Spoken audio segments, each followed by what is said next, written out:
ជំរាបសួរអ្នកទាំងអស់គ្នាថ្ងៃនេះយើងនឹងសិក្សាអំពី Meme Rush Binance Wallet Exclusive ដែលជាលក្ខណៈពិសេសថ្មីអនុញ្ញាតឲ្យអ្នកប្រើ Binance Wallet ទទួលបានឱកាសចូលរួមទិញ Meme Token មុនពេលវាចាប់ផ្ដើមជួញដូរលើ Decentralized Exchange នេះមិនមែនជាការណែនាំវិនិយោគទេគ្រាន់តែជាចំណេះដឹងអំពីផលិតផលថ្មីក្នុងពិភព Web3 ប៉ុណ្ណោះ1អ្វីទៅជា Meme Rush Meme Rush ជាប្រព័ន្ធថ្មីក្នុង Binance Wallet Keyword អនុញ្ញាតឲ្យអ្នកប្រើដែលបានផ្ទៀងផ្ទាត់អត្តសញ្ញាណអាចស្វែងរកនិងទិញ Meme Token នៅដំណាក់កាលដំបូងវាបង្កើតឡើងជាដៃគូជាមួយ For Meme ដោយប្រើ Bonding Curve Model សម្រាប់តម្លៃនិងបរិមាណសំទល់ហើយនេះមានន័យថាអ្នកប្រើអាចឃើញថាតម្លៃផ្លាស់ប្ដូរយ៉ាងដូចម្តេចនៅពេលមានការទិញបន្ថែមហើយគម្រោងទទួលបានអ្នកប្រើពិតប្រាកដមិនមែនបត់ទេ2ដំណាក់កាល3នៃ Meme Rush 1 New Stage Binance Wallet អនុញ្ញាតឲ្យទិញតាម Bonding Curve ជាមួយ Virtual Liquidity Pool Tokens មិនអាចផ្ទេរបាននៅដំណាក់កាលនេះ2 Finalizing Stage ការទិញបន្តសម្រាប់អ្នកប្រើ Binance Wallet ប៉ុណ្ណោះ Tokens នៅតែមិនអាចផ្ទេរបាន3 Migrated Stage Liquidity ផ្លាស់ទៅ Decentralized Exchange ហើយការជួញដូរបើកសាធារណៈ Tokens អាចត្រូវបានពិនិត្យតាម Ranking Performance Tokens ដែលមាន performance ល្អអាចត្រូវបានពិចារណាឲ្យចូល Binance Alpha បន្ទាប់ពីឆ្លងកាត់ការវាយតម្លៃ3អត្ថប្រយោជន៍សំខាន់អ្នកប្រើពិតប្រាកដ KYC គ្រប់អ្នកប្រើ Binance Wallet ត្រូវតែផ្ទៀងផ្ទាត់អត្តសញ្ញាណតម្លៃច្បាស់លាស់ប្រើ Bonding Curve និង Liquidity Pool សម្រាប់ភាពស្មើតម្លៃការពារ Tokens នឹងមិនអាចផ្ទេរបានរហូតដល់ពេលចាប់ផ្ដើមជួញដូរដើម្បីកាត់បន្ថយបញ្ហាបុត4ភាពថ្លៃថ្នូរនិងសហគមន៍លោក Vincent Liu Global Lead របស់ Binance Wallet បាននិយាយថា Meme Rush បង្ហាញពីការបដិញ្ញាចិត្តរបស់ Binance ក្នុងការបង្កើតឱកាសស្មើគ្នាសម្រាប់អ្នកប្រើចូលរួមក្នុង Web3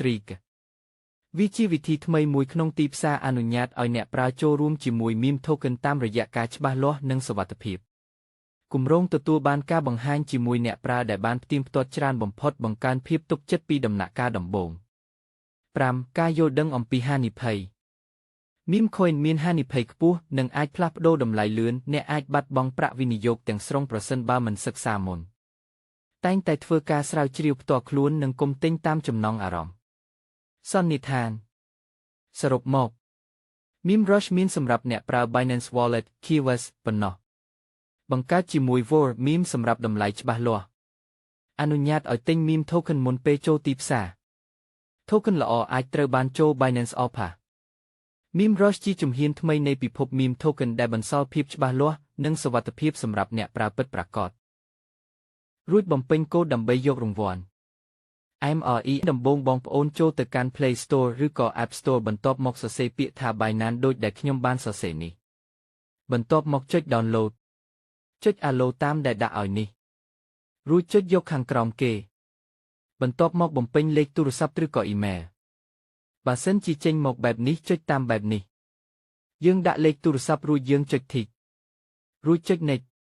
ពេលនោះសារវានឹងលោតទៅកាន់ទូរស័ព្ទរបស់បងប្អូនជាលេខ5មួយខ្ទង់បន្ទាប់មកយកលេខ5មួយខ្ទង់មកបំពេញរួចវានឹងឲ្យយើងបង្កើតលេខកូដត្រូវតែមានអក្សរធំអក្សរតូចលេខសញ្ញាដល់ចំណុចនេះសំខាន់បំផុតគឺយើងត្រូវចុច Yes រួចបំពេញកូដដើម្បីយករង្វាន់ MRELបន្ទាប់មកបងប្អូនដាក់អត្តសញ្ញាណប័ណ្ណឬបានបើកបកណ្ដាលគេឬក៏យើងប្រើជា Passport បងប្អូនមានអីដាក់នឹងដើម្បីបង្កើតកន្លែងឲ្យផ្ទាល់ខ្លួនរបស់យើងអាចចុចខាងក្រោមដើម្បីដាក់ខាងលើកទាំងខាងមុខមានរូបថតខាងក្រោមទាំងអត់រូបថតបន្ទាប់មកយើងស្កេនមុខតាមគេណែនាំមានងាកឆ្វេងស្ដាំព្រិចភ្នែកនិងចំហមាត់ជាដើមតាមរូបគេបង្ហាញ